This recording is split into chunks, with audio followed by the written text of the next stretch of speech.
श्रीशैले सदया पात्रं देवभक्त्यादिगुणार्णवं यतीन्द्रप्रवणं वन्दे रम्यजामातरं मुनिं लक्ष्मीनाथसमारम्भां नाथयामुनमध्यमामस्मदाचार्यपर्यन्तां वन्दे गुरुपरम्पराम् यो नित्यमच्युतपदाम्बुजयुग्मरुक्मः व्यामोहतराणि मेने अस्मद्गुरोः भगवतो हृदयैकसिन्धो रामानुजस्य चरणोदनं प्रपद्ये मातापितायो दत्तनया विभूतिः सर्वं यदेव नियमेन मदन्वयानामाद्यसनकुलपतेर् बहुलाभिरामं श्रीमतङ्गिरिकलामि प्रणवविकलं प्रणमामि मूर्ध्ना भूतं धरसमहदापयपट्टनाथ श्रीभक्तिसारकुलधीकरयोगि वाहान् भक्ताङ्ग्रेणुपरकालयेन्द्रमित्रान् श्रीमत्पराङ्कुमुनिं प्रणतोऽस्मि नित्यं तत्त्वेन यच्चिदति स्वतस्वभावः भोगापवर्गतदुपाय गतिरुदारः तं दर्शयन् निर्विमीतपुराणरत्नं तस्मै नमो मुनिवराय वरासराय अंशै षड्भिस्तमाकीर्णं नङ्गैर्वेदनिवापरं पुराणं वैष्णवं जग्नेयस्तं वन्दे पराशरं व्यासं वसिष्ठनप्तारं धक्ते बौद्धमकल्मषं पराशरात्मजं वन्दे सुखदातं तपोनिधिं व्यासाय विष्णुरूपाय व्यासरूपाय विष्णवे नमो वै ब्रह्मनिधे वासिष्ठाय नमो नमः पुराणं वैष्णवं चेतत्सर्वकिल्पिषनाथनं विशिष्टं सरसात्रेभ्यः पुरुषार्थोपपादने भारते भगवद्गीता धर्मशास्त्रेषु मानवः वेदेषु पौरुषं सूक्तं पुराणेषु वैष्णवं तत्कर्म यन्न बन्धाय सा विद्याया विमुक्तये आयासाया परं कर्म विद्यान्यासल्पनैपुणं श्रीविष्णुजित्तपदवङ्गसङ्गमाय तीतो मम स्पृह्यते किमतः परेण नो चेत् ममापि यतिशेखरभारतीनां भावः कथं भवितुमर्हति वाग्विधेयः नारायणं नमस्कृत्य नरं चैव नरोत्तमं देवीं सरस्वतीं चैव ततो जयमुदीरयेत् शान्ताकारं भुजगशयनं पद्मनाभं सुरेशं विश्वाकारं गगनसदृशं मेघवर्णं शुभाङ्गं लक्ष्मीकान्तं कमलनयनं योगिरुध्यानगम्यं वन्दे विष्णुं भवभैरं सर्वलोकैकनाथं सदङ्गचक्रं दकिरीटकुण्डलं कपीतवस्त्रं दधीवहेक्षणं धारवक्षस्थलशोभिकौस्तभं नमामि विष्णुं शिरसा चतुर्भुजम् అందరికీ కూడా నమస్కారం అండి. మనం శ్రీ విష్ణు పురాణం 3వ అధ్యాయం చదువుతున్నాం. అది అంటే తృతీయ అధ్యాయము తృతీయ అంశంలో అనమాట. అంటే 3వ అంశంలో 3వ అధ్యాయం చదవబోతున్నాం ఈరోజు. నిన్నటి వరకు మనం 2వ అధ్యాయం పూర్తి చేసుకున్నాం అనమాట. మనకి ముఖ్యంగా ఈ తృతీయ అంశంలో 2వ అధ్యాయంలో ఉన్నటువంటి విషయం ఏమిటంటే ప్రతి మన్వంతరంలో కూడా మొత్తం 14 మన్వంతరాలు అనమాట. ఈ 14 మన్వంతరాల్లో ఎవరు మనువు, తర్వాత ఎవరు ఇంద్రుడు, ఎవరు దేవగణాలు, ఒక్కొక్క దేవగణాల్లో ఎంతమంది ఉంటారు, ఏమిటి అనేటువంటి విషయాలన్నీ కూడా తెలుసుకున్నాం అనమాట.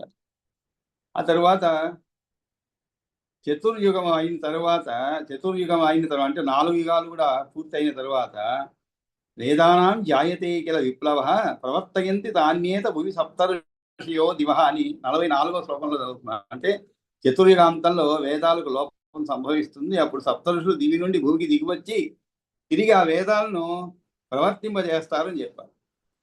ఈ విధంగా ప్రతి కృతయుగంలోనూ కూడా శృతికర్త అయినటువంటి మనువు అవతరిస్తాడు. ఆ కాలంలోని దేవతలు ఆ మన్వంతరం చివరి వరకు యజ్ఞభోక్తలుగా వ్యవహరిస్తారు. మనువు కుమారులు వారి వంశంలో జన్మించిన వారు ఆయా మన్వంతరాల చివరి వరకు భూమిని పరిపాలిస్తారు. మను సప్తర్షియో దేవ భూపాలాచ్చ మనోసుతాః మన్వంతరే భవంత్యేతే చక్రశ్చైవ అధికారిణ. అంటే చక్రశ్చ అంటే ఇంద్రుడు అనమాట.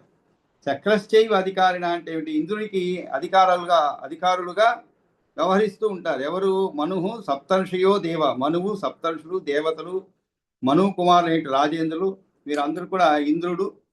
వీరు వారి మన్వంతరంలో అధికారులుగా వ్యవహరిస్తూ ఉంటారు. చతుర్దశ వీర ఏతైః తు గతైర్మన్వంతరై ద్విజ సహస్రయుగ పర్యంత కల్పో నిశ్శేష ఉచ్యతే. కాబట్టి ఈ విధంగా ఈ 14 మన్వంతరాలు గడిచిపోతే 1000 యుగాల కాల పరిమితి గల ఒక కల్పం పూర్తవుతుందన్నమాట. ఈ విధంగా అంతే కాల పరిమితి గల రాత్రి ఉంటుంది. అప్పుడు బ్రహ్మరూపధరుడైన భగవంతుడు ప్రళయజలంలో శేషనాగుడిపై శయనిస్తాడు.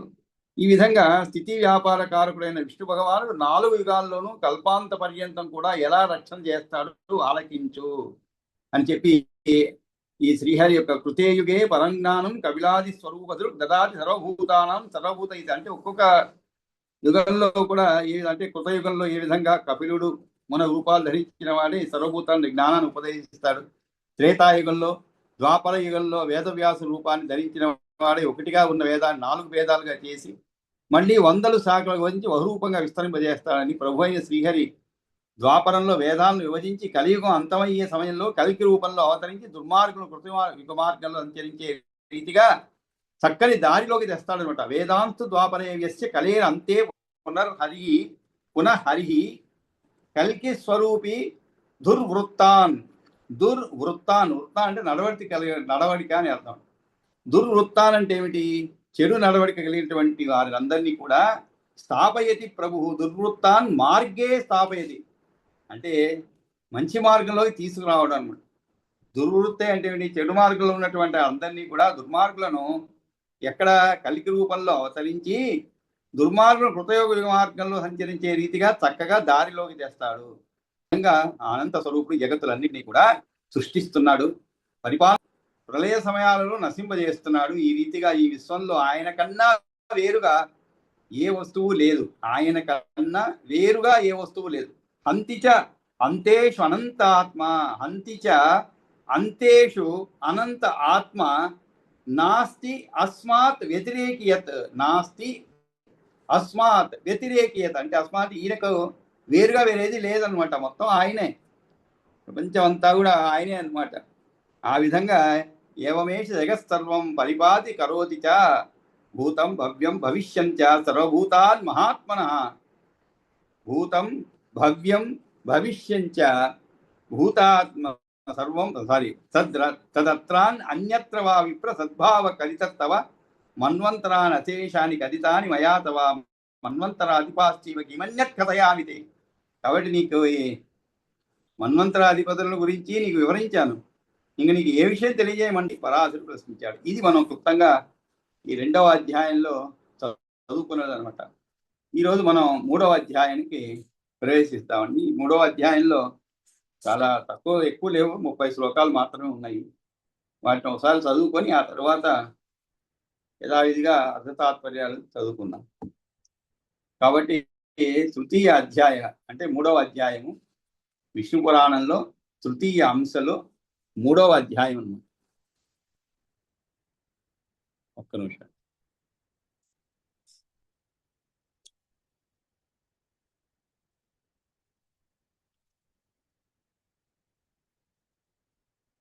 శ్రీ మైత్రేయ ఉవాచ జ్ఞాతమేతత్ మయా త్వత్తో యథా పూర్వమిదం జగత్ విష్ణోర్విష్ణౌ విష్ణుతశ్చ న పరం విద్యతే తతః.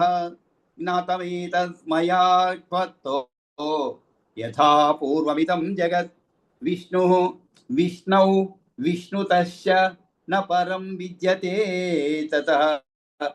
ఏతత్తు శ్రోతుమిచ్చామి వ్యస్తా వేదా మహాత్మనా వేదవ్యాస రూపేణ యథా తేన యుగే యుగే. ఏతత్తు శ్రోతుమిచ్చామి వ్యస్తా వేద మహాత్మనా వేదవ్యాస స్వరూపేణ యథా తేన యుగే యుగే. యస్మిన్ యుగే వ్యాసో यो अयासीत् महामुने. यस्मिन् युगे व्यासो यो अयासीत् महामुने. तं तमाचक्ष्व भगवन् सका वेदां च मे वद. पराशर उवाच वेदद्रुमस्य मैत्रेय शाखाभेदैसहस्रशः. वेदद्रुमस्य मैत्रेय शाखाभेदैसहस्रशः. न शक्यो विस्तरो वक्तुं संक्षेपेण शृणुष्व तत्. द्वापरे विष्णुर्व्यासरूपी महामुने. द्वापरे विष्णु व्यासरूपी महामुने. वेदमेकं तबहुधा कुरुते जगतो हिता. वीर्यं तेजो बलं चाल्पं मनुष्याणामवेक्ष्य वै. हिताय सर्वभूतानां వేద వేదాన్ కరోతి సా వీర్యం తేజో బలం చాల్పం మనుష్యాణామవేక్ష వై హితాయ సర్వభూతానాం వేద వేదాన్ కరోతి సా యయా असौ कुरुते तन्वा वेदमेकं पृथक् प्रभुः वेदव्यासाभिधानातु सा मूर्तेर्मधु विद्विषः मया यया असौ कुरुते तन्वा वेदमेकं पृथक् प्रभुः वेदव्यासाभिधानातु सा मूर्तिर्मधुविद्विषः यस्मिन् मन्वन्तरे ये ये व्यासास्तां तान् निबोध मे यस्मिन् मन्वन्तरे ये ये व्यासाः तान् तान् निबोध मे यदा च वेदस्साकानां व्यासेन क्रियते मुने अष्टाविंशति कृत्वो वै वेदा व्यस्ता महर्षिभिः वैवस्वते अन्तरे हि अस्मिन् द्वापरेषु पुनः पुनः वेदव्यासा व्यतीता ये अष्टाविंशति सप्तमा चतुर्थायै कृतो वेदो द्वापरेषु पुनः पुनः द्वापरे प्रथमे व्यस्ता स्वयं वेदा स्वयंभुवा द्वितीये द्वापरे चैव वेदव्यास प्रजापति द्वापरे प्रथमे व्यस्ता स्वयं वेदा स्वयंभुवा द्वितीये द्वापरे चैव वेदव्यास प्रजापति तृतीये च उशना व्यास चतुर्थे च बृहस्पतिः सविता पंचमे व्यासो मृत्युषष्ठे स्मृतप्रभुः सप्तमे च तथैव इन्द्रो वसिष्ठश्च अष्टमे स्मृतः सारस्वतश्च नवमे त्रिधामा दशमे स्मृतः सप्तमे च तथैव इन्द्रो वसिष्ठश्चाष्टमे स्मृतः सारस्वतश्च नवमे त्रिधामा दशमे स्मृतः एकादशे तु त्रिवृषा भरद्वाज ततः परं त्रयोदशे च अन्तरिक्षो वर्णी चापि चतुर्दशे त्रय्यारुण पञ्चदशे षोडशे तु धनञ्जयः क्रतुञ्जय सप्तदशे तदूर्ध्वं जयस्मृतः ततो व्यासो भरद्वाजो भरद्वाजातु गौतमः गौतमादुत्तमो व्यासो हर्यात्मा यो अभिधीयते ततो व्यासो भरद्वाजो भरद्वाजातु गौतमः गौतमादुत्तमो व्यासो हर्यात्मा यो अभिधीयते अध हर्यात्मनो अन्ते च नृतो वाजस्रवान्वयः सोमसुष्माय तस्मात् तृणबिन्दुरिति स्मृतः अथ हर्यात्मनो अन्ते च श्रुतो वाजस्रवान्वयः सोमसुष्माय तस्मात् तृणबिन्दुरिति स्मृतः वृक्षो अभूत् भार्गवस्तस्मात् वाल्मीकिर्यो अभिधीयते तस्मादस्मत्पिता शक्तिर्व्यासस्तस्मादहं मुने जातु कर्णो अभवद्मत्तः कृष्णद्वैपायन ततः अष्टाविंशतिरित्येते वेदव्यासा पुरातना जातु कर्णो अभवद्मत्तः कृष्णद्वैपायन ततः अष्टाविंशतिरित्येते वेदव्यासा पुरातनाः एको वेदा चतुर्थायै कृतो द्वापरादिषु భవిష్యే ద్వాపరే చాపి ద్రౌణిర్వ్యాసో భవిష్యతి యతీతే మమ పుత్రే యస్మిన్ కృష్ణద్వైపాయనే మునౌ ధ్రువమేకాక్షరం బ్రహ్మ ఓమిత్యేవం వ్యవస్థితం బృహత్వాద్ బ్రహ్మణత్వాచ్చ తద్బ్రహ్మే చ విధీయతే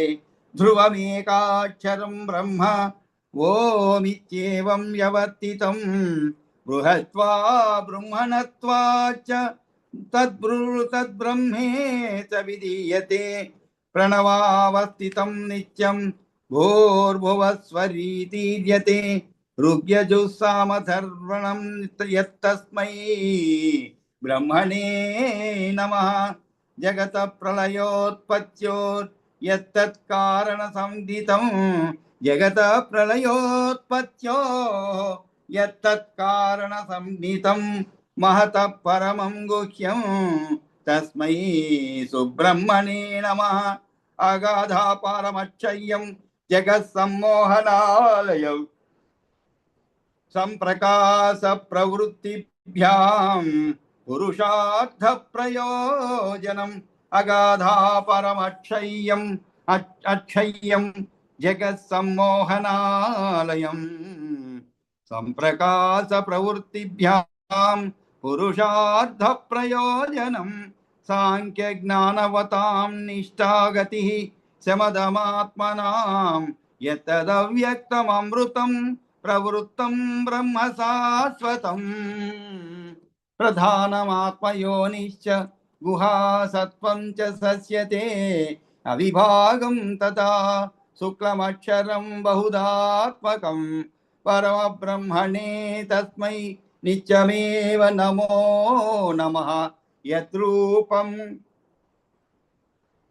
వాసుదేవస్య పరమాత్మస్వరూపిణః పరమబ్రహ్మణే తస్మై నిత్యమేవ నమో నమః యద్రూపం వాసుదేవస్య పరమాత్మస్వరూపిణః ఏతద్బ్రహ్మ త్రిధా వేదమవేదమపి స ప్రభూ ఏతద్బ్రహ్మ త్రిధా వేదమభేదమపి స ప్రభు సర్వభూతేష్వభేదోऽసౌ విద్యతే భిన్న బుద్ధిభిః సా ఋగ్మయః సామయః స చాత్మా స యజుర్మయః ఋగ్యజుః సామసారాత్మా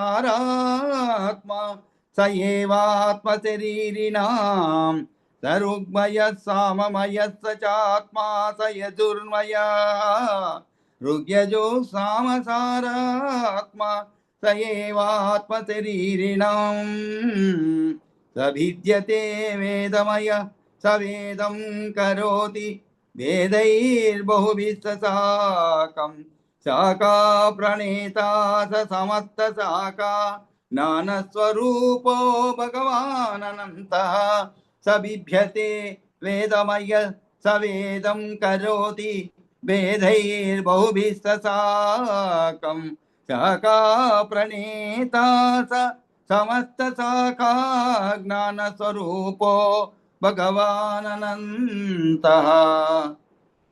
ఈ విధంగా వేదములు ఏ విధంగా ఏర్పడ్డాయి, వాటిని ఏ విధంగా విడివిడి భాగాలుగా చేయబడ్డాయి అనేటువంటి విషయాన్ని ఇక్కడ ఈ 28 వేదవ్యాస నామాలు అంటే అష్టావింశతి వేదవ్యాసానం నామాని అనేటువంటిది ఈ 3వ అధ్యాయం యొక్క ముఖ్యమైనటువంటి విషయం అన్నమాట. కాబట్టి ఇక్కడ శ్రీ మైత్రేయ ఉవాచ అన్నాడు, అంటే మైత్రేయ చెప్తున్నాడు అనమాట.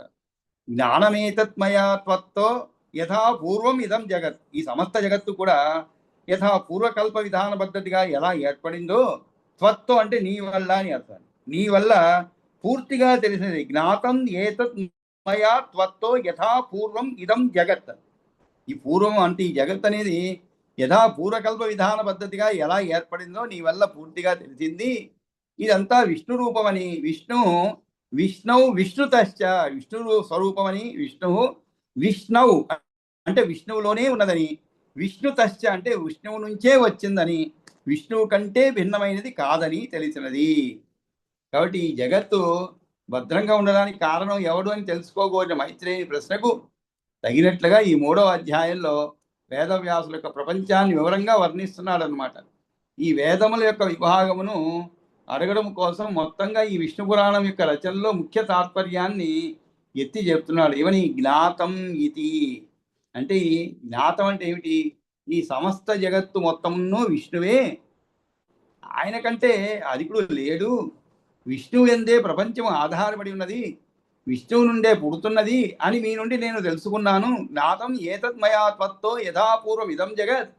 అంతేకాదు, ఈ శ్లోకంలో ప్రయోగాన్ని బట్టి కారక విభక్తుల యొక్క అర్థం అంతా విష్ణువునందే ఉపలక్షణమై కనిపిస్తున్నది. విష్ణువుని గురించి, విష్ణువు చేత, విష్ణువు కొరకు, విష్ణువు కంటే, విష్ణువు యొక్క, విష్ణువునందు ఓ విష్ణుడా అని ఆ శ్రీహరి అందే చెల్లుతున్నది అన్నమాట. ముకుందమాల్లోని కృష్ణో రక్షతులు అనే శ్లోకాన్ని తలంచుకోవాలన్నమాట. ఇక్కడ విష్ణువు చేత, విష్ణువునందే ఉపలక్షణం అయి కనిపిస్తున్నది. అంటే ఏమిటి?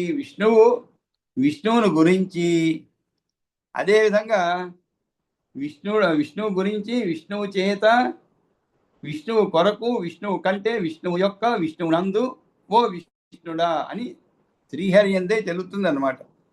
కాబట్టి ఈ విధంగా మనకి ముకుందమాలలోని కృష్ణో రక్షతు అని చెప్పి ఒక శ్లోకం ఉందన్నమాట. ఆ శ్లోకాన్ని సంబంధించినటువంటి విషయం కృష్ణో రక్షతు మాం అనేటువంటి మంత్రం అన్నమాట. ఇక్కడ భగవాన్ కృష్ణ అంటే కృష్ణో రక్షతు మాం చరాచర గురు కృష్ణం నమస్తే సదా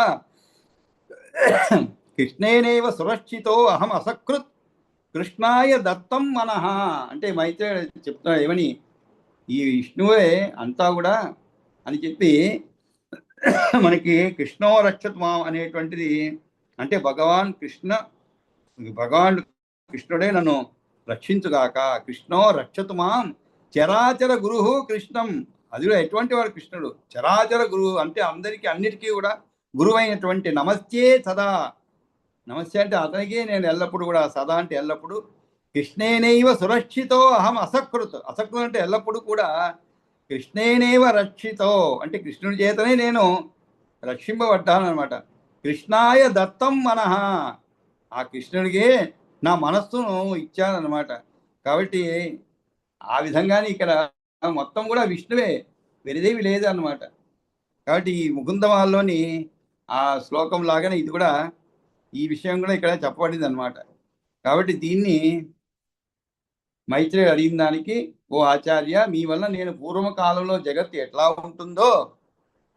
ఉండినదో తెలుసుకోగలిగాను.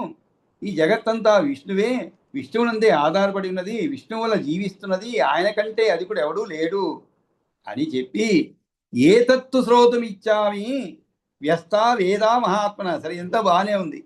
మరి వేదవ్యాస రూపంలో అవతరించినటువంటి ఆ మహాత్మునిచే ప్రతి యుగంలోనూ కూడా ఏతత్తు శ్రోతం ఇచ్చామి అంటే కోరుకుంటున్నాను. ఏతత్తు అంటే ఇది ఏమిటి? చెప్పబోయే విషయం అనమాట. ఏతత్తు శ్రోతం ఇచ్చామి. శ్రోతం అంటే వినడానికి ఇష్టపడుతున్నారు. ఏమిటది? వ్యస్త వేదా మహాత్మన అంటే వేదాలు ఎలా విభజించబడ్డాయో వేదవ్యాస స్వరూపేణ యథాతేన యుగే యుగే అంటే ఒక్కొక్క యుగంలో కూడా, ప్రతి యుగంలోనూ వేదాలు ఎలా విభజింపబడ్డాయో ఆ వృత్తాంతాన్ని గురించి నేను వినగోరుతున్నాను అని నేను అడుగుతున్నాను అనమాట. అప్పుడు అంటే ఏమిటి? ప్రస్తుతం దీన్ని వినాలని కోరుకుంటున్నాను. సరే, నువ్వు చెప్పిందే చెప్పావు, ఇప్పుడు నాకు ఇది వినాలని కోరుకుంటాను. ఏమిటది? మహాత్ముడైన వేదవ్యాసుని రూపంతో ప్రతి యుగంలో కూడా ఏ విధంగా ఒక్కటిగా ఉన్న వేదరాశి విభాగం చేయబడింది అని వినగొనుకుంటున్నాను. మనకందరికీ తెలుసు, వేదం మొదట ఒకటిగా ఉంటే వేదవ్యాసుడు దాన్ని విడివిడిగా అంటే, మనం చూడండి, ఒక పెద్ద పుస్తకం, లావు పుస్తకం ఉందనుకోండి, మనం చదువుకోగలుగుతామా? చదువుకోలేము. అందుకనే ఏం చేస్తాం? దాన్ని విడదీస్తామన్నట, విడగొడతాయి. కానీ ఇక్కడ విషయం విడగొట్టాయి అనమాట. వేదాలని విడగొట్టి దానికి విషయం అంటే అందరికీ కూడా అందుబాటులో తీసుకురావడం అన్నమాట. ఆ విధంగా చేయబడింది. అప్పుడు పరాశరుడు చెప్తున్నాడు, యస్మిన్ యయుగే వ్యాసో యో అయం ఆసీత్ మహామునే. సార్, ఇంకా మైత్రేయుడు అడుగుతున్నాడు, యస్మిన్ యుగే. యస్మిన్ అంటే ఏ అని అర్థం అండి. ఏ యుగాల్లో వ్యాసో యో అయం ఆసీత్ అంటే ఏ యుగాల్లో ఎవరంటే వ్యాసులు ప్రతి యుగంలో వచ్చారండి. కానీ ఒక్కొక్క యుగంలో కూడా ఎవరెవరు వ్యాసులుగా ఉండి ఉన్నారు, తం తమా చమా తం తం ఆచక్ష్వ, తం అంటే వారి గురించి, తం ఆచక్ష్వ, తం తం ఆచక్ష్వ భగవాన్ అంటే వాటి గురించి నీవు తెలపవలసినది.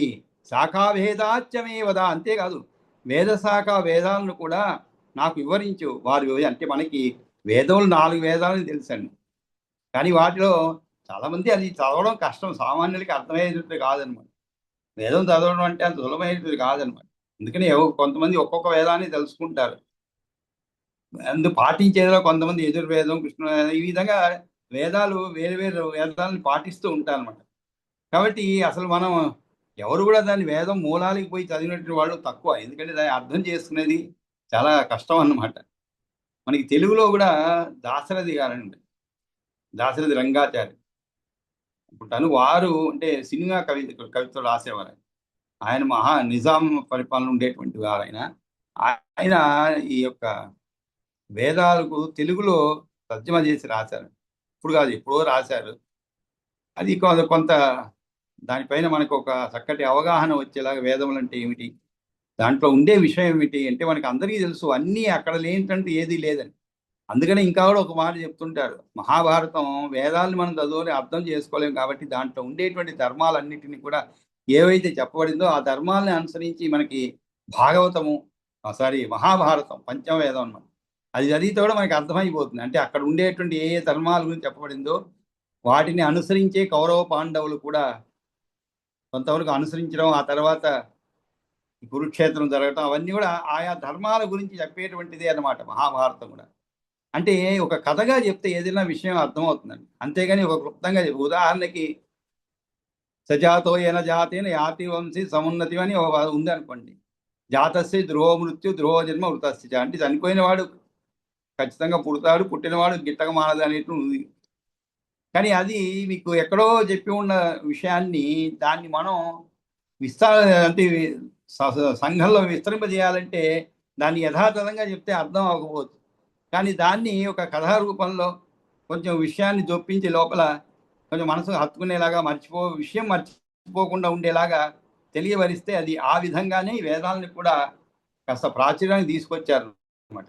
ఇది కాకుండా ఇక్కడ వేదాలు ఉన్న శాఖలు, ఈ వేద వృక్షానికి ఉన్న శాఖలు ఏమిటి, వారి వేదాలు వేల కొలది ఉన్నాయి, వీటిని గురించి సవిరంగా చెప్పడం సులభం కాదంటున్నారు. పరాశరుడు చెప్తున్నారు అనమాట. అంటే ఈయనేమో అడిగాడు ఎవరు, మైత్రేయుడు, కానీ ఈయన చెప్తున్నాడు అంత సులభం కాదు నాయన, వాటి గురించి మొత్తం చెప్పాలంటే వేదద్రుమస్య మైత్రేయ, వేదద్రుమం అంటే ఏమిటి, వృక్షం అంటే ద్రుమం అంటే వేదద్రుమస్య మైత్రేయ, ఓ మైత్రేయ, వేద వృక్షానికి ఉన్నటువంటి శాఖలు, శాఖా వేదై సహస్రత, వేల కొలది, ఒకటి కాదు రెండు కాదు, వాటికి ఉండేటువంటి శాఖలు వేల కొలది ఉన్నాయి. నశక్యో విస్తరో వక్తం, కానీ వాటిని గురించి నశక్యో విస్తరో వక్తం, సవివరంగా చెప్పడం సులభం కాదు. నశక్యో విస్తరో వక్తం సంక్షేపేణ శృణుష్వ తత్, సంక్షేపేణ శృణుష్వ తత్, కానీ దాని గురించి సంక్షేపంగా నేను చెప్తాను. అంటే అంత విస్తరంగా చెప్పాలంటే కష్టము, సంగ్రహంగా చెబుతాను ఆలకించు. సంక్షేపేణ శృణుష్వత్ అని చెప్పి ద్వాపరే విష్ణు వ్యాసరూపీ మహామణి, ప్రతి ద్వాపర యుగంలోనూ విష్ణు వ్యాస రూపంలో అవుతారు. ఇక్కడ ప్రతి ద్వాపర యుగం అంటే ఏమిటండి, ద్వాపర యుగం మనకి ఒకటే అనుకుంటా కాదు, ఇలా అంటే మనం ఉండకపోవచ్చు, కానీ ఈ కాలం తిరుగుతూ ఉంటుందని చక్రం. మనకి ఎలాగైతే జనవరి, ఫిబ్రవరి, మార్చి, డిసెంబర్ వరకు వచ్చామనుకోండి ఉదాహరణకి, అర్థమైంది చెప్తున్నాను. మళ్ళీ ఏమవుతుంది, సంవత్సరం అయిపోగానే మళ్ళీ జనవరి, ఫిబ్రవరి, మార్చి మనం పెట్టుకున్న క్యాలెండర్ వస్తూనే తిరుగుతూ ఉంటుంది. అలా ఎన్నో సంవత్సరాలు అయిపోతూ ఉంటాయి. అదేవిధంగా ప్రభావి సంవత్సరాలు కూడా, అందుకే మనం అంటుండ ప్రభావి సంవత్సరాల షష్ఠి సంవత్సరాల మధ్య ప్రస్తుతం ఉండేది మన పరాభవనామ సంవత్సరంలో ఉన్నాం అనమాట.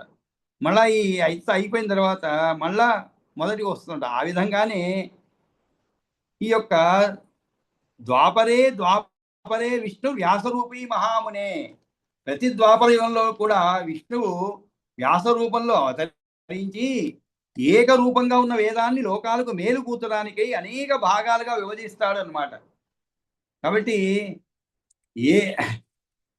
వేదద్రుమస్య, అంటే శాఖాభేదాలను గురించి అన్ని శాఖాభేదాలను వాటి పేర్లను వివరించి చెప్పడం చేత కాదు అంటున్నాడు పరాశరు. మైత్రేయ, వేదము అనే పెద్ద మర్రి చెట్టుకున్న వేల కొలది శాఖలను వివరించి చెప్పడం సాధ్యం కాదయ్యా. అందుచేత సంగ్రహంగా చెప్తాను విను. ఏమిటది? ప్రతి ద్వాపర యుగంలో కూడా వ్యాస రూపాన్ని ధరించినటువంటి విష్ణువు జగత్తు హితము చేయడం కోసము ఒక్కటిగా ఉన్న వేదాన్ని అనేకముగా విభజిస్తాడనమాట. అంతేకాదు, వీర్యం తేజోబలం చాల్పం మనుష్యానాం అవేక్షవై హితాయ సర్వభూతానాం వేదాన్ కరోతి సహా. వీర్యం తేజోబలం చ అల్పం అన్నారు. వీర్యం అంటే ఏమిటి? ఉత్సాహం.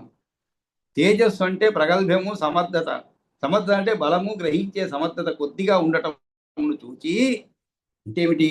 వాడిని సంగ్రహించే శక్తి చాలా తక్కువగా ఉంటుందని చెప్పి తెలుసుకొని విషయాన్ని ద్వాపరే విష్ణు వ్యాసరూపి మహామునే వేదమేకం స బహుదా కురుతే జగతో హిత వీర్యం తేజో బలం చ అల్పం మనుష్యానాం అవేక్షవై. అవేక్ష అంటే చూడడం, అంటే తెలుసుకొని. ఏమి తెలుసుకొని? మనుష్యుల యొక్క వేదవ్యాసుడు మనుష్యుల యొక్క వీర్యము, తేజస్సు, బలము అత్యల్పమని గ్రహించి, అతి అల్పమని గ్రహించి, అంటే చాలా తక్కువగా ఉందన్నమాట. సమస్త ప్రాణిహితము కోసమై వేద భాగాలను చేస్తారు అనమాట. హితాయ సర్వభూతానాం. హితాయ అంటే ఏమిటి? మంచి కొరకు అనమాట. ఎవరి మంచి కొరకు? సర్వభూతానాం, అన్ని ప్రాణుల యొక్క మంచి కొరకు, సమస్త ప్రాణి హితము కొరకు కోసమై వేదాన్ కరోతి సహా. వేద విభాగాలను చేస్తాడనమాట. అంటే ఎందుకు వేద విభాగం చేయాలి? ఉదాహరణకి ఒక్కొక్కరికి ఒక్క విషయం పైన అవసరం ఉంటుందని, ఒక జ్ఞానము. సామవేదం ఉన్నది అంటే సంగీతానికి సంబంధించిన విషయాలు అనమాట. అలాగే మీకు దానికి ఉప అంగాలు కూడా ఉంటాయన్నమాట. అంటే ఉదాహరణకి మీకు ఆయుర్వేదం ఉన్నది, అది కూడా ఒక వేదం కింద లెక్కనే. కాబట్టి దానికి సంబంధించిన విషయాలు కొన్ని చోటున్నాయి. ఈ విధంగా అన్నీ కలిపి ఉన్నందువలన ఎవరికి కావాల్సింది వాళ్ళు చదువుకునేందుకు, తెలుసుకునేందుకు కష్టమని చెప్పి, అందులో ఎందుకని ముఖ్యంగా ఇప్పటి మనుషులకి అప్పటికి తేడా ఉందండి. పోను మనుషుల యొక్క తేజస్సు, బలం అత్యల్పమని గ్రహించి సమస్త ప్రాణిహితం కోసమై వేద విభాగాలను చేస్తాడు అని చెప్పబడింది. యయా అసౌ కురితే, అప్పుడు ఆ విష్ణువు ఏ శరీరంతో ఏకరూపంగా ఉన్న వేదాన్ని వేరువేరుగా విభజిస్తాడో అదే మధుసూదనుని వేదవ్యాసుడు అని పేరు గల స్వరూపం. ఇది అన్నమాట. అసలు మనకి వేదవ్యాసుడు అంటే ఏమిటి అనే దానికి ఇక్కడ చెప్పబడింది. యయా అసౌ కురుతే, యయా అసౌ కురుతే తన్వా. తన్వా అంటే ఏమిటి? శరీరము అని అర్థం. తన్వా అంటే శరీరముతో, తను అంటే శరీరం. తన్వా శరీరముతో వేదం ఏకం పృథక్ ప్రభు. వేదమును అంటే విష్ణువు కంటే వేదవ్యాసులు వేరైన వారు అయినప్పుడు భగవంతుడు వేదమును విభజిస్తున్నాడు అనడము ఎట్లా కుదురుతుంది అని శంకించుకొని సమాధానం చెప్తున్నాడు. ఏమని? అందరూ భగవంతునికి శరీరాలే అని చెప్తున్నాడు. ఎట్లాగా? ఏ శరీరములతోనైతే ఒక్కటిగా ఉన్న వేదాన్ని విడివిడిగా చేస్తున్నాడో ఆ మూర్తి మధుసూదను యొక్క శరీరమే. కాబట్టి వ్యాసుడని పేరుతో పిలువబడుతున్నది. కాబట్టి వ్యాసుడు అంటే వేరెవరో కాదు, ఆ విష్ణువే అన్నమాట. అదే ఆ మధుసూదన్ని వేదవ్యాసుని పేరు గల స్వరూపం అన్నమాట. ఆ స్వరూపంలోనే ఏకరూపంగా ఉన్న వేదాన్ని వేరువేరుగా విభజిస్తాడు. యయా అసౌ కురుతే తన్వా వేదం ఏకం పృథక్ ప్రభు.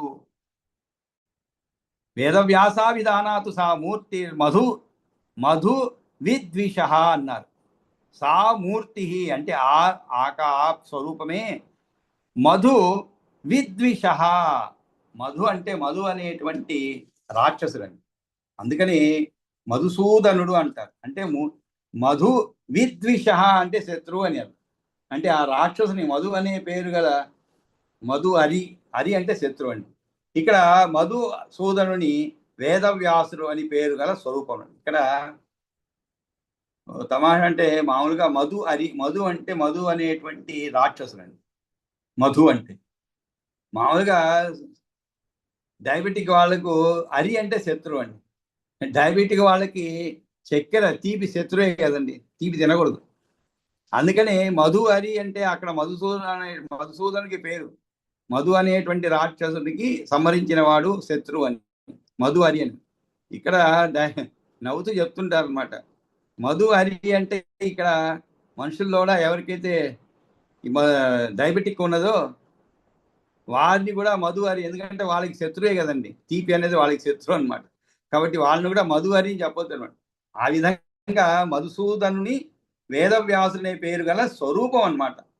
కాబట్టి యస్మిన్ మన్వంతరే ఏ ఏ వ్యాసాస్తాన్ నిబోధమే. యస్మిన్ మన్వంతరే అంటే ఏ మన్వంతరంలో, యస్మిన్ మన్వంతరే ఏ మన్వంతరంలో ఎవరు వ్యాసులుగా ఉండినారో, యస్మిన్ అంటే ఏ యొక్క మన్వంతరే మన్వంతరంలో ఏ ఏ వ్యాసాహ తాం తాన్ తాన్ అంటే వారిని అని చెప్పి, అంటే ఎవరెవరు ఉన్నారో మనం చదువుకున్నాం, 14 మన్వంతరాలు చదువుకున్నాం వరుసగా. ఈ మన్వంతరాల్లో ఎవరెవరు వ్యాసులుగా ఉన్నారో వాళ్ళ గురించి తాన్ నిబోధమే అంటే వారి గురించి చెబుతాను. యథాచ వేద, అంతేకాదు ఏ విధంగా వ్యాసుని వేద శాఖావేదాలు చేయబడ్డాయో అది కూడా ఆలకించు. యథాచ వేద శాఖానాం వ్యాసేన క్రియతే మునే అని చెప్పి వారి గురించి నేను చెప్తాను, చక్కగా వినమని చెప్పి చెప్తున్నామంట పరాశరు. అష్టావింశతి కృత్వో వై అష్టావింశతి, అష్ట అంటే 8 అండి, వింశతి అంటే ఏమిటి 20. అష్టావింశతి కృత్వో వై వేదా వ్యస్త మహర్షిభి అంటే వైవస్వ మన్వంతరంలో ద్వాపర యుగాలలో 28 పర్యాయాలు మహర్షులు పునః వేద విభాగం గావించారంట. వైవస్వ మన్వంతరంలో ద్వాపర యుగాలలో 28 పర్యాయాలు మహర్షులు పునః వేద విభాగం గావించారు. వైవస్వతే అంతరేహి అస్మిన్ ద్వాపరేషు పునః మరలా అంటే ఈ వైవస్వ మన్వంతరంలో 28 సార్లు మహర్షులు వేద విభజన గావించినారు. వారు వేదమును 4 వేదాలను చేసినారు అనమాట. ఇది గడిచిన అన్ని ద్వాపరాలను కూడా జరిగిన వృత్తాంతమే అన్నమాట. అష్టావింశతి కృత్వో వై వేదా వ్యస్త మహర్షివి వైవస్వతే అంతరేహి అస్మిన్ ద్వాపరేషు పునః వేదవ్యాస వ్యతీతాయే అష్టావింశతి సత్తమ చతుర్థాయే కృతో వేదో ద్వాపరేషు పునః. కాబట్టి వేదవ్యాస వ్యతీతాయే, ఓ సజ్జనోత్తమ, ప్రతి ద్వాపర యుగంలోనూ మళ్ళీ వేదాలు 4గా విభాగించినటువంటి గడిచిపోయిన 28 మంది వేదవ్యాసులు ఎవరెవరు ఆలకించు. చతుర్థాయై కృతో వేదో ద్వాపరేషు పునః. కాబట్టి మళ్ళా ఎవరెవరు ఈ విధంగా చేశారో వారి పేర్లు చెబుతాను విను అని చెప్పి, ద్వాపరే ప్రథమే వేదాః వ్యస్తాః స్వయం వేదా స్వయంభువ ద్వితీయే ద్వాపరే చైవ వేదవ్యాస ప్రజాపతి. మొదటి ద్వాపర యుగంలో బ్రహ్మదేవుని వల్లనే వేదాలు స్వయంగానే వధింపబడ్డాయి అన్నమాట. రెండో ద్వాపర యుగంలో ప్రజాపతి అంటే మనువు వేదవ్యాసుడయ్యాడు. ద్వాపరే ప్రథమే వ్యస్తాః స్వయం వేదా స్వయంభువ. స్వయంభువ అంటే ఇక్కడ బ్రహ్మ అని అర్థం.